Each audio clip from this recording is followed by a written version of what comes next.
ওই সময় সবাই ঘুমায়, আসমানও নীরব, জমিনটাও নীরব, নদীর পানিও নীরব, মাছ নীরব, জঙ্গলের প্রাণীরাও নীরব, গাছপালার তরুলতার পাখি পশুরাও সব নীরব। আল্লাহ কয় এই টাইম বড় ক্লিয়ার, একটু আয়, আমাকে একটু আল্লাহ বলে ডাক দাও। যদি বান্দা ঠান্ডা পানি দিয়ে ওযু বানাইয়া সিজদায় পড়ো, তোর সিজদাটা মাটিতে লাগার আগে আমি কুদরতের কদম তোর কপালের নিচে ঢুকায় দিব। আসাজিদু ইয়াসজুদু আলা কদামির রহমান, বান্দা যখন সিজদা দেয় রহমানের কদমের উপরে দেয়, মাটিতে দেয় না। রহমাতুল লিল আলামিন আসলেন, কোরআন নবী বিদায় বেলা দুটো জিনিস দিয়া চ্যালেঞ্জ করে গেলেন, এই দুইটা জিনিস যারা আঁকড়ায় ধরবা তোমাদের ঈমান যাবে না, সম্মান নষ্ট হবে না। ক্বালান নবী সাল্লাল্লাহু আলাইহি ওয়া আলিহি ওয়া সাল্লাম তারাকতু ফীকুম আমরাইন লান তাদিল্লু মা তামাসসাকতুম বিহিমা কিতাবাল্লাহি ওয়া সুন্নাত রাসূলি। আল্লাহর নবী বলেন, উম্মতের দল, দুইটা জিনিস রেখে আমি বিদায় নিলাম। আমি বিদায় নিয়েও কিন্তু ঘুমাবো না, কিয়ামত পর্যন্ত আমি মুহাম্মদ কবরের মধ্যে রওজা মুবারকে জিন্দা থাকবো, নামাজরত অবস্থায় আল্লাহর মারিফতের মজা নিতে থাকবো। قال النبي صلى الله عليه وآله وسلم الأنبياء أحياء في قبورهم وفي رواية يصلون। নবীরা সবাই কবরে জিন্দা। আমগো সমাজে মাওলানা আছে এক দলারা নবীদের জিন্দা মানে না, কয় মরা। আছে না নাই? আবার শুধু মরাই বলে না, বলে কবরের মধ্যে আল্লাহ কোরআনে বলেন আমি কবরের ভিতরে রিজিক দেই। কি দেয়? আরে ভাই কথা বলেন, রিজিক দেয়। তো এখন ওই মূর্খরা যারা নবীরে জিন্দা মানে না, হেরা প্রশ্ন করে, এই তোমগো হুজুরে যে কইলো নবী কবরে জিন্দা, আবার রিজিকও আল্লাহ দেয়, তো কি দেয়, রুডি না ভাত? আচ্ছা যদি রুডি বা ভাত দেয় তো এনে পানি পায় কই, গেলার জগ এডি কই পায়? এইরকম ফাউল কথা বইলা বইলা সাধারণ মানুষের বিভ্রান্ত করে। এরকম আলেম আছে না নাই? এই জন্য বলছি ওলামায়ে আহলে হক বলতে হবে, কারণ ওলামাদের বিশাল এক বাহিনী আছে, এরা বাতিল। যারা নবীদেরকে জিন্দা মানেন এরা হক না বাতিল? আমি আবার কই, তোমার জবাব আমার কাছে আছে। নবীরা কি খায়? রুটি খায় না ভাত খায়? কি খায় আর কেমনে খায়? জাগা ভাই কই? এই জবাব আমি ওই দিন দিমু যেই দিন তুমি আমার একটা জবাব দিবা। আমরা যখন মায়ের গর্ভে ছিলাম জিন্দা ছিলাম নি? আমার কথা কয় না? জিন্দা। আল্লাহ তাআলা এক ফোঁটা পানির মাধ্যমে মায়ের বাচ্চা দানিতে পানি নিয়া ওই পানিটারে আল্লাহ জমাট রক্ত, এরপরে গোশত, এরপরে হাড্ডি, এর উপরে গোশত, এইভাবে আল্লাহ বানাইছেন। ওয়ালাকাদ খালাকনাল ইনসানা মিন সুলালাতিন মিন তিন সুম্মা জাআলনাহু নুতফাতান ফি কারারিম মাকিন সুম্মা খালাকনান নুতফাতা আলাকাহ ফাখালাকনাল আলাকাতা মুদগাহ فخلقنا المضغة عظاما فكسونا العظام لحما ثم أنشأناه خلقا آخر فتبارك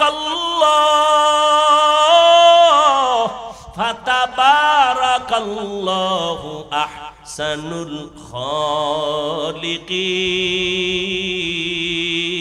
الخالقين। আল্লাহ তাআলা বলেন আমি এইভাবে করে করে একটা স্ট্রাকচার তৈরি করি। এ বান্দা তাকায় দেখ, প্রথম জমিন থেকে প্রথম আসমান 500 বছরের দূরত্ব, একটা আসমান মোটা 500 বছরের দূরত্ব, এক আসমান থেকে আর এক আসমানের মাঝখানে খালি জায়গা 500 বছরের দূরত্ব। এইভাবে 7টা মহাশূন্য, 7টা আসমান আমি বানাইছি, 7টা জমিন বানাইছি। ফি সিত্তাতি আইয়াম, মাত্র 6 দিন। 6 দিনে আল্লাহ বানাইলেন। তাকায় দেখ, এত বিশাল আসমান আল্লাহ সেট করেছেন, নিচের থেকে একটা খুঁটিও নাই, উপর থেকে কোনো রশির টানাও নাই, অথচ এই ছোট্ট একটা প্যান্ডেলে কি পরিমাণ খুলি দিছে। ডেকোরেশন ওয়ালারা কয় আরো ভাললে আরো দিমু, ঠিক নি? এরপরও ভয়, রশি দিয়া টানা দেয়, বাঁশ দিয়া টানা দেয়। আমার মাওলা কেমন কুদরতের মালিক! এত বিশাল 7টা আসমান আল্লাহ বানাইছেন, 7টা জমিন বানাইছেন।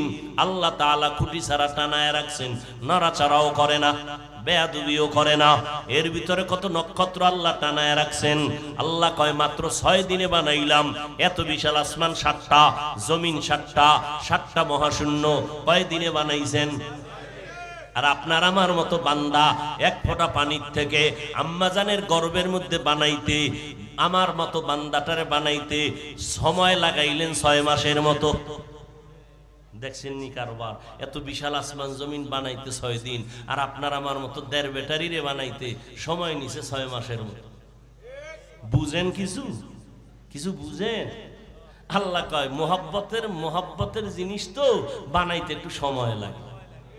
আমি আদর কইরা বানাইছি তো, এজন্য একটু সময় নিয়ে বানাইছি। চেহারাটা আমি এমন ভাবে বানায় দিছি, দুনিয়ার কোনো হারবাল টারবাল চেহারায় লাগবে না। আমি তোরে এমন সুন্দর করে চেহারা বানায় দিছি, তোর চেহারার উজ্জ্বলতা জীবনে নষ্ট হবে না। হ্যাঁ, 40-এর পরে নষ্ট হতে পারে, তবে উজ্জ্বলতা নষ্ট হবে না মরণ পর্যন্ত, যদি নেক আমলের উপরে থাকতে পারো।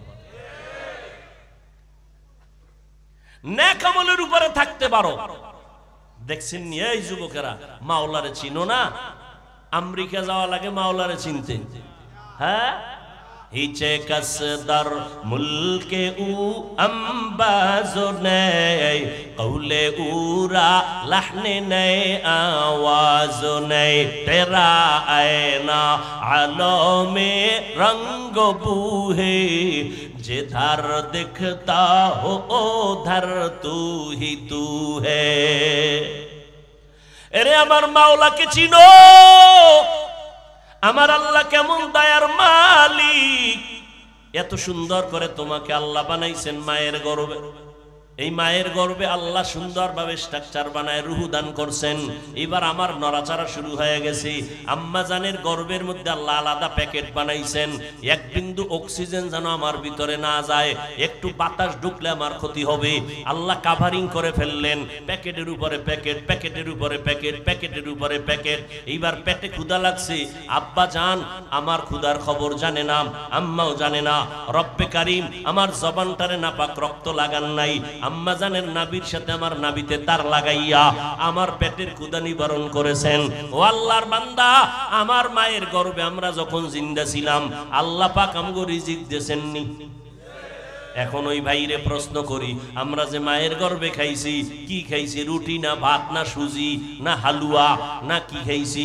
প্লেট কই খাইছি, গ্লাস কই খাইছি, পানি কই খাইছি? এই জবাব যেদিন দিবা ওই দিন আমি জবাব দিব নবীরা কেমনে খায়।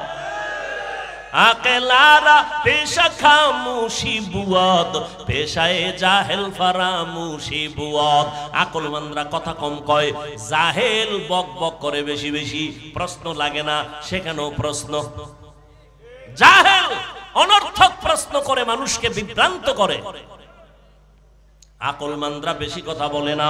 আমার নবী উম্মতের হেদায়েতের জন্য আল্লাহ কোরআন দিলেন, আমার নবীও হেদায়েতের জন্য দাওয়াতের কাজ করলেন। ও নবীর উম্মতের দল, আল্লাহর নবী 2 জিনিস রেখে গেলেন, কোরআন আর রাসূলের সুন্নাত। এই 2 জিনিস যারা আঁকড়ায় ধরবে তাদের সম্মান যাবে না, তাদের ঈমান যাবে না। আল্লাহ পাক রব্বুল আলামিন বলে, রে বান্দা, আমি দুনিয়াতে মানুষ বানাইলাম, শ্রেষ্ঠত্বের মর্যাদা দিলাম। আর রহমান আল্লামাল কুরআন, আমি এমন রহমান, ও বান্দা আমি কোরআন শিখাইলাম। খলাকাল ইনসান, মানুষ বানাইলাম।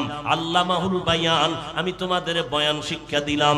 নবী কোরআন পাইয়া উম্মতের সামনে তেলাওয়াত করে আল্লাহর ইবাদত করো, আবার কয় রহমানের ইবাদত করো। মুশরিকরা কয়, এই মুহাম্মদ একবার আল্লাহর কথা কও, আবার একবার তুমি রহমানের কথা কও। তোমরা আল্লাহ কয়জন? কয় আল্লাহ তো একজন। কথা একবার কও আল্লাহর ইবাদত করো, একবার বলো রহমানের ইবাদত করো। মানির রহমান, রহমানকে তুমি যে খালি একবার এক এক কথা বলো, আসলে হাকিকত কি? রহমানকে প্রশ্ন করলো। আল্লাহর নবী কয় জবাব আসতেছে। আল্লাহ রহমানের পরিচয় দিয়া আয়াত নাজিল করে দিলেন সূরাতুর রহমানে। ও নবী জানায় দেন রহমানকে। রহমান হলেন তিনি, কোরআন শিখাইলেন যিনি, মানুষ বানাইলেন যিনি। খুব খেয়াল করবেন। পয়েন্ট। আল্লাহ বলেন রহমান হলেন তিনি, মানুষ কোরআন শিখাইলেন, এরপরে মানুষ বানাইলেন। আমরা দেখি উল্টা, আমরা আগে দুনিয়াতে আসছি, এরপরে কোরআন শিখছি। তাহলে কথাটা তো এমন হবে, আর রহমান খালাকাল ইনসান আল্লামাল কোরআন, আগে আল্লাহ মানুষ বানাইছেন, পরে কোরআন শিখাইছেন। আল্লাহ কয় না, আমার সিস্টেম উল্টা, আমি আগে কোরআন শিখাইছি, তারপরে মানুষ বানাইছি। আল্লাহ উল্টা বললেন কেন? ফিআলুল হাকিম লা ইয়াখলু আনিল হিকমা, হাকিমের কথা হিকমত থেকে খালি না, হাকিমের কাজ হিকমত থেকে খালি না, জ্ঞানীদের কাজ জ্ঞান থেকে শূন্য না। আল্লাহ উল্টা বললেন কেন? আমাদের বুঝার অভাব। মুফাসসিরিনে কেরাম এবার সমাধান দিচ্ছেন। মুফাসসিরিনে কেরাম বলেন, আল্লাহ যে বললেন আমি আগে কোরআন শিখাইছি, পরে মানুষ বানাইছি, কেন বললেন? আল্লাহর আদালতে সব মানুষের দাম নাই, আল্লাহর কাছে সব মানুষের মূল্য নাই। তাহলে কয় দল আছে মানুষ? কয় এক দল হলো বংশগত মানুষ, আদমের বংশে, আর এক দল জন্মগত মানুষ, আর এক দল মানুষ আছে গুণগত মানুষ, গুণের মানুষ। আল্লাহর কাছে বংশগত মানুষের মূল্য নাই, জন্মগত মানুষের মূল্য নাই, আল্লাহর আদালতে গুণের মানুষের দাম। আল্লাহ তাআলা বলেন আমি গুণের মানুষগুলোকে বিনা হিসাবে জান্নাত দিয়ে দিব। আল্লাহর কাছে কোন মানুষের দাম? এই কষ্ট হইতেছে না? বলেন আল্লাহর কাছে কোন মানুষের দাম? গুণের মানুষের দাম। বংশগত মানুষের দাম নাই, জন্মগত মানুষের দাম নাই। এবার বুঝার দরকার গুণের মানুষ কারে বলে। উদাহরণটা ভালো করে বুঝেন। মাইকওয়ালা মাইক বানানোর সময় বানাইছে আওয়াজ দেওয়ার জন্য। গুণ কাকে বলে? যেই জিনিসটা যেই কাজের জন্য বানানো হয়, ওই কাজটা ওই জিনিসের গুণ। মাইকওয়ালা মাইক বানাইছে কেন? আওয়াজ দেওয়ার জন্য, আওয়াজ দেওয়া মাইকের গুণ। বাতিওয়ালা বাতি বানাইছে কেন? অন্ধকার দূর হবে, আলো দিবে, আলো দেওয়া বাতির গুণ। পাখাওয়ালা পাখা বানাইছে কেন? বাতাস দেওয়ার জন্য, বাতাস দেওয়া পাখার গুণ।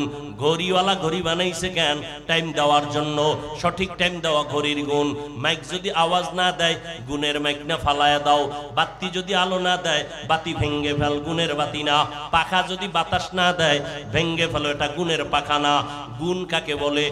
যেই জিনিসটা যেই কাজের জন্য বানানো হয়, ওই কাজটাই হলো ওই জিনিসের গুণ। মাইকের গুণ কি বলেন? বাতির গুণ কি? ঘড়ির গুণ কি? পাখার গুণ কি? বাতাস দেওয়া। তাহলে বোঝা গেল যেই জিনিসটা যেই কাজের জন্য বানাই, ওই জিনিসটাই হলো, ওই কাজটাই হলো ওই জিনিসের গুণ। মাইকওয়ালা মাইক বানানোর সময় বানাইছে আওয়াজ দেওয়ার জন্য। এবার বুঝেন আল্লাহ মানুষ কেন বানাইছেন? বিড়ি টানার জন্য, মোবাইল চালাবার জন্য। ওয়ামা খালাকতুল জিন্না ওয়াল ইনসা ইল্লা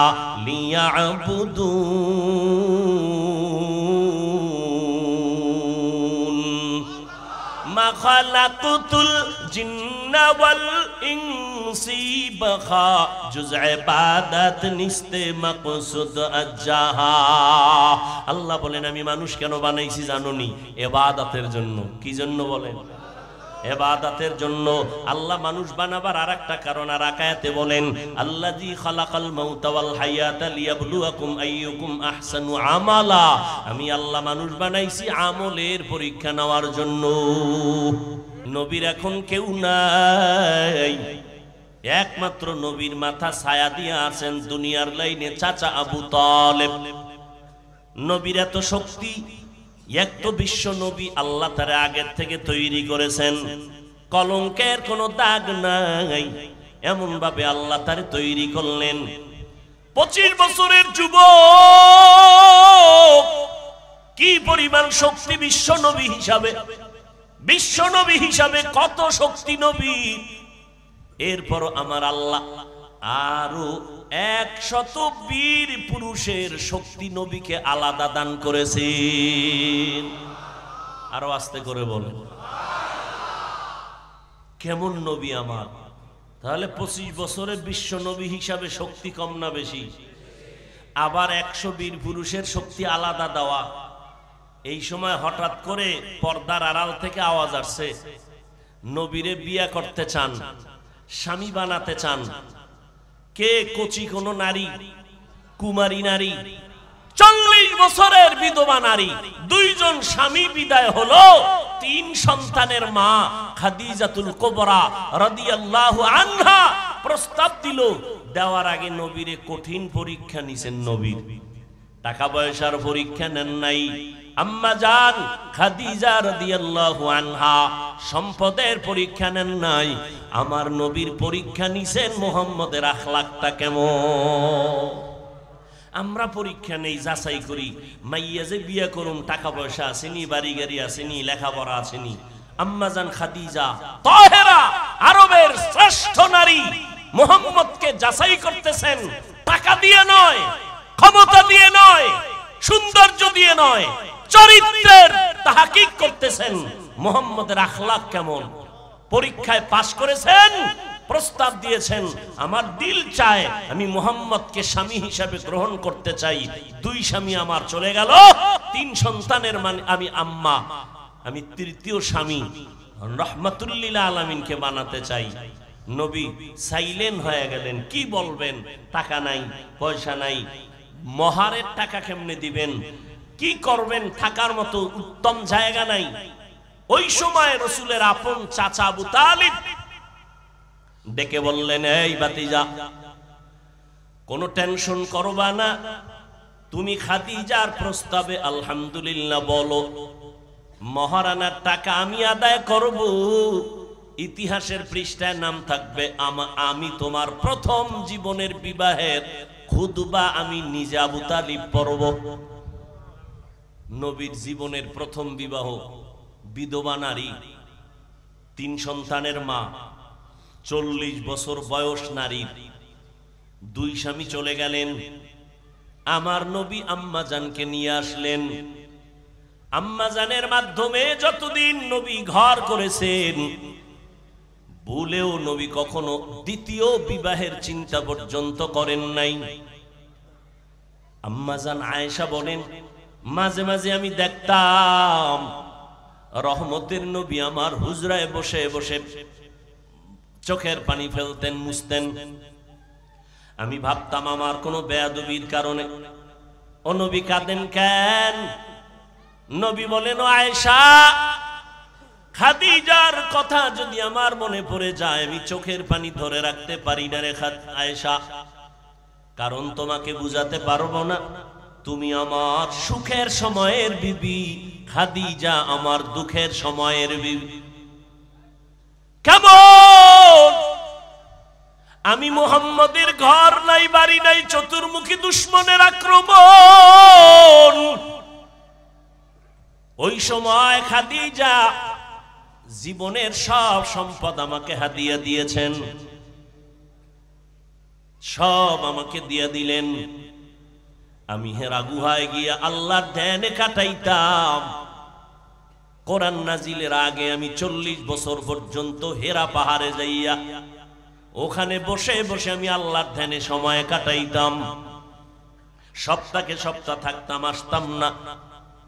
আমার স্ত্রী খাদিজা পাথরওয়ালা পথ পেরিয়ে, জঙ্গল পেরিয়ে, একা একা মহিলা মানুষ ওই পাহাড় বেয়ে বেয়ে উঠিয়া আমার সামনে নাস্তা নিয়ে হাজির হয়ে যাইত। আমি খাদিজার কথা ভুলতে পারি না। আমার দুশমন কওমের লোকেরা আমাকে 3 বছর গৃহ বন্দী করে রেখেছিল। আমাকে শিয়াবে আবু তালিবের মধ্যে বন্দী করেছে, গৃহবন্দী। খানাও দেয় না, পানিও দেয় না। আমি এত কষ্ট পাই, আমি গাছের পাতা ছিঁড়ে ছিঁড়ে তারপরে খাইতাম। আমি গাছের পাতাগুলো চাবাইয়া চাবাইয়া পেটের ক্ষুধা নিবারণ করেছি রে আয়েশা। ওই সময় আমাকে গৃহ বন্দী করে রেখেছে, খানা নাই, পানি নাই। কিন্তু খাদিজার উপরে কোনো হুলিয়াজারি নাই, খাদিজা স্বাধীন। কিন্তু কেমন আমার বিবি ঘর সারিয়া খানা দানা বন্ধ করে। আমি মুহাম্মদের মায়ায় খাদিজাও আমার সাথে আইসা শিয়াবে আবু তালিবের মধ্যে আমার সাথে একসাথে দিন রাত কাটায়। আমিও গাছের পাতা খাই, খাদিজাও গাছের পাতা খায়। এরে আয়েশা, কোনদিন আমার খাদিজাকে নিয়ে কোনো কথা বলবা না, আমি বরদাস্ত করতে পারি না রে আয়েশা। আল্লাহ জিব্রাইল আমিন দিয়ে পাঠায়, কয় পয়গম্বর, খাদিজারে সালাম দিছে আমার আল্লাহ, তার জন্য জান্নাতের ভেতরে আলাদা একটা ঘর আল্লাহ বানায় রাখছি। ওগো নবীর উম্মতেরা, হয়ে আজি দিশাহারা, কোরআন হাদিসের চলো যখন যাহা চায় মনে,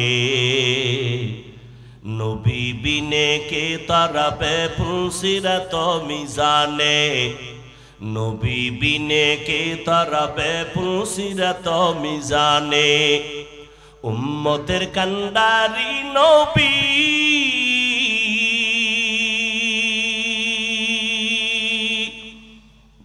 কাঁদছেন উম্মতের লাগি,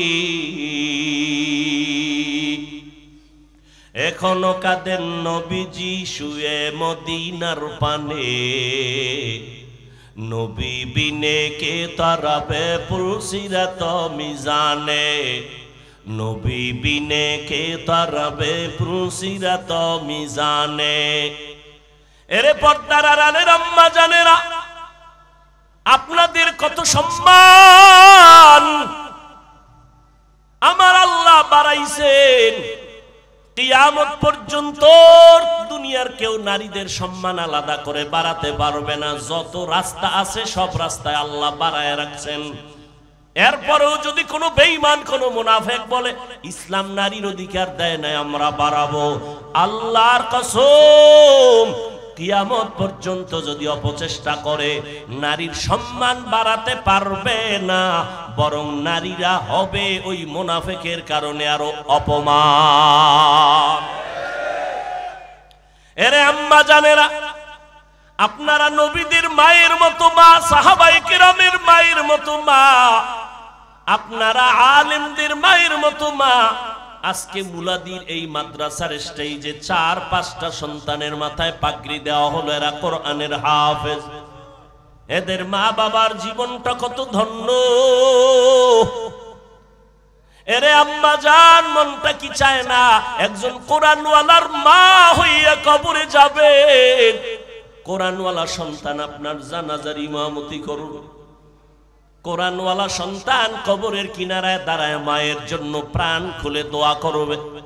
এরে আম্মা জান, বিধবা নারীকে নবী বিয়া করে গোটা দুনিয়ার বেঈমানদের জানায় দিলেন, এই জাহেল গোষ্ঠীরা, তোরা বলো নারীদের অসম্মান নাই, আমি মুহাম্মদ আমার ভরা যৌবনে 25 বছর বয়সে 40 বছরের বিধবা নারীকে বিবাহ করার মাধ্যমে আমি প্রমাণ করে দিলাম ইসলাম সারা নারীর সম্মান আর কেউ দিতে পারে নাই। শুধু কি তাই, এই আম্মাজান খাদিজা রাদিয়াল্লাহু আনহার গর্ভ থেকে আমার রহমতের নবীকে আল্লাহ 4টা কন্যা দিয়েছেন। কয় কন্যা?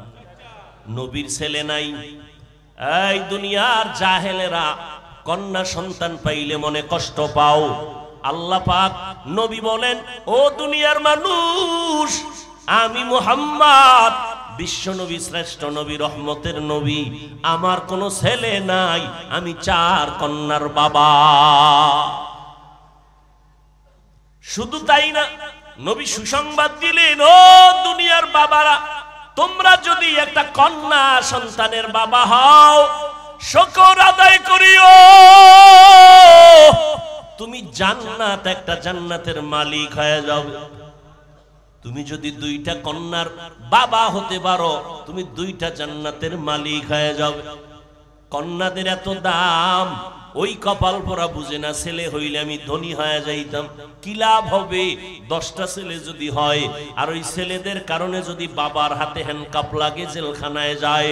এই রকম 20টা সন্তান হলো বাবা মায়ের কোনো লাভ নাই। আর যদি একটা সন্তান হয়, মা বাবার সম্মান বাড়ে। সবাই মা বাবার জন্য দোয়া করে, সন্তানের কারণে মা বাবার সম্মান বাড়ে। ওই একটা সন্তান দুনিয়ার জন্য বড় দামি সন্তান হয়ে যাবে, মা বাবার জন্য সফলতা নিয়ে আসবে। ও দুনিয়ার বাবারা, আপনি কন্যা পাইছেন, মনে মনে ভাবতেছেন ছেলে হইলে বুঝি আমার লাভ হতো। না রে বাবা, লাভ দেওয়ার মালিক আমার আল্লাহ। তুমি যে মেয়েটা পাইলা, আল্লাহ তাআলা শুকর আদায় যদি করতে পারো, আমানত রক্ষা করতে পারো, আর এই মেয়েটাকে যদি দিনদার পাত্রস্থ করতে পারো, আল্লাহ তাআলা এই মেয়ের জামাইয়ের মাধ্যমে এমন উপকার তোমার করবে, 10টা ছেলের দ্বারাও সে উপকার হবে না। আল্লাহ পারেননি? এরকম মেয়ের জামাই নাই? জীবন দিয়া শ্বশুর শাশুড়িকে খাওয়ায়, তা তোমার ছেলের থেকে জামাই ভালো। আল্লাহকে আমি মেয়ে দিছি তোর উপকারের জন্য, শুকর আদায় কর। রহমতের নবী দুনিয়াতে আসলেন গোটা দুনিয়ার মানুষের জন্য। আল্লাহ পাক রহমত করে পাঠাইলেন আমার নবীকে, মানুষ যেন তার শ্রেষ্ঠত্ব ধরে রাখিয়া কবরে যেতে পারে, বিনা হিসাবে জান্নাত পেতে পারে। এই জন্য আল্লাহ ব্যবস্থা রেখেছেন দুইটা। একটা ব্যবস্থার নাম কিতাব, আর একটা ব্যবস্থার নাম কিতাব পড়ানো উস্তাদ ব্যক্তি। সমস্ত ব্যক্তিদের মধ্যে শ্রেষ্ঠ ব্যক্তি রহমাতুল লিল আলামিন, আর সমস্ত কিতাবের মধ্যে শ্রেষ্ঠ কিতাব হলো কোরআনুল কারীম। দুটোটা আল্লাহ আমাদের দান করেছেন। কোরআন আমাদের হাতে আছে, রহমতের নবী আমাদের হাতে নাই। কোরআন বুঝার জন্য আমরা কার কাছে যাব? রহমতের নবী বলেন, জমিনের মধ্যে কোরআন ধরাইয়া দেওয়ার মতো একদল উস্তাদ আছে আমার বন্ধু, এরা ছাড়া আর কারো কাছে যাইবা না। এরা এক দল, আর কোনো ভিন্ন দল নয়। এরা ডাক্তার না, এরা প্রফেসর না, এরা হলো উলামায়ে আহলে হক। বলেন কি? কথা বলতে হবে, শুধু ওলামা নয়, উলামায়ে আহলে হক বলতে হবে। কারণ আমার সোনার বাংলায় বিশাল একটা বাহিনী আছে ওলামাদের, তারা বাতিল। তারা কি? বাতিল। কালেমার উপরে তারা কলম ধরে, লা ইলাহা ইল্লাল্লাহ মুহাম্মাদুর রাসূলুল্লাহ। আলেম কয় এই কালেমাটা মানা যাবে না। নাউজুবিল্লাহ। ইয়ে না, একদল আলেম বলতেছে ওমরে ফারুক রসুলের সাহাবী, সে বেদাতি, সে ভণ্ড। আরো জোরে বলেন। একদল আলেম বলে আমরা কোনো পীর মানি না, ওলি মানি না, আউলিয়া মানি না। আল্লাহর কসম একবার, আল্লাহর কসম দুইবার, আল্লাহর কসম তিনবার, ওয়াল্লাহি বিল্লাহি তাল্লাহি। ভালো করে মুলাদির মুসলমান মনে রাখবেন, যারা বলবে আমরা ওলি মানি না, আউলিয়া মানি না, তারা কোরআন শরীফ মানে না, তারা বুখারী শরীফ মানে না, তারা ভণ্ড। তারা কি? আল্লাহ কয় আমি দুই দল মানুষের সাথে যুদ্ধ করতে চাই। দুই দল, এক দলের কথা আছে কোরআনে, আর এক দলের কথা আছে বুখারী শরীফের ভিতরে। কোরআনের বর্ণিত দলটার নাম সুদখোর যারা, তারা। আল্লাহ পাক বলেন, ইয়া আইয়ুহাল্লাযীনা আমানুত্তাকুল্লাহ ওয়া যারু মা বাকিয়া মিনার রিবা ইন কুনতুম মুমিনিন। আল্লাহকে ভয় করো মুমিনেরা, সুদের থেকে নিজেকে বাঁচাও যদি প্রকৃত মুমিন হতে চাও। ফাইল্লাম তাফআলু ফাযানু বিহারবিম মিনাল্লাহ।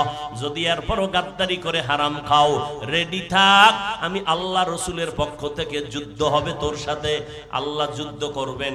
কতটা রাগ করে বললেন। কাদেরকে বললেন? যারা সুদের সাথে জড়িত।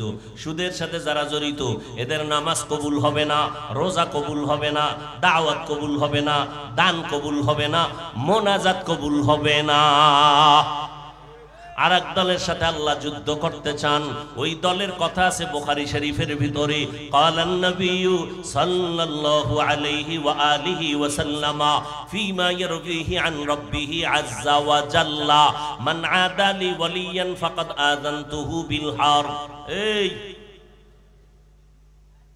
এতটা অসুস্থ, হঠাৎ করে সীমাহীন। আমি 9:30টার আগে স্টেজে আসবো, সেখানে আমার 40 মিনিট আমি পাগলের মতো ছিলাম। এখন আমি অসুস্থ, বুঝতে দিতেছি না, কষ্ট করেও চিল্লাইতেছি। শুরুতেই অনেক পাও হাত ধরে কিন্তু বুঝাইছি, উঠলে আমি মোনাজাত দিয়ে দেব। হাত দুইটা উপরে উঠাই ফেলুন, শেষ। এত কষ্ট করি আপনারা মূল্যায়ন দিবেন নাকি মাস্তানি পাইছেন নাকি? এটা কি নাটকের প্যান্ডেল নাকি? মন চাইলে বসবেন, মন চাইলে উঠবেন, আলেমদের কষ্টের মূল্য দিবেন না?